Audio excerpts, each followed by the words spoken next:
कोनो अभयारण्य की कोनो नदी में घड़ियाल छोड़े जाने वाले हैं। चीतों के बाद अब पर्यटक घड़ियाल देखने भी कोनो अभयारण्य आ पाएंगे। जनवरी के दूसरे सप्ताह तक घड़ियालों को नदी में छोड़ दिया जाएगा। एक खास रिपोर्ट आपके लिए।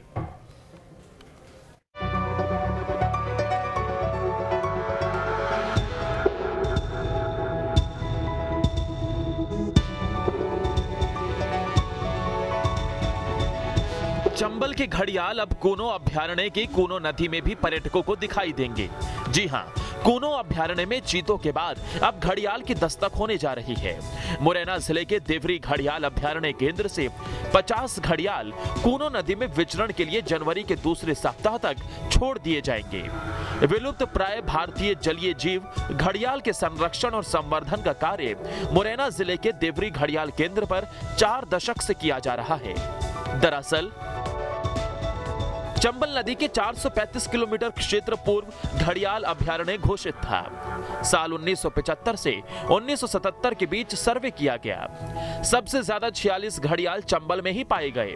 2022 में भी हुई जलीय जीव गणना। चंबल नदी के विभिन्न घाटों पर कुल 2176 घड़ियाल पाए गए। चंबल नदी में जो अभी 2022 की गणना हुई थी उसमें 2176 घड़ियाल पाए गए थे। और जो हमारा देवरी इको सेंटर है उसमें हम हर साल लगभग 200 अंडे कलेक्ट करके लाते हैं और करीबन 1.2 मीटर की उनकी लेंथ होने तक उनको यहाँ पे पाला जाता है। उसके बाद हम अलग अलग जगहों पर उन्हें विमोचित करते हैं। इस साल लगभग 180 घड़ियाल हम चंबल के अलग अलग स्थानों पर विमोचित कर रहे हैं। जलीय जीव संरक्षण के क्षेत्र में देश की अनेक नदियों में घड़ियाल की मांग बढ़ती जा रही है। बीते साल पंजाब की बड़ी नदियों के लिए 100 घड़ियाल देवरी केंद्र से भेजे गए थे।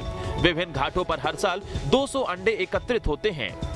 इकट्ठा किए गए अंडे देवरी केंद्र पर लाए जाते हैं। हैचिंग के बाद 3 साल तक इनका संरक्षण किया जाता है।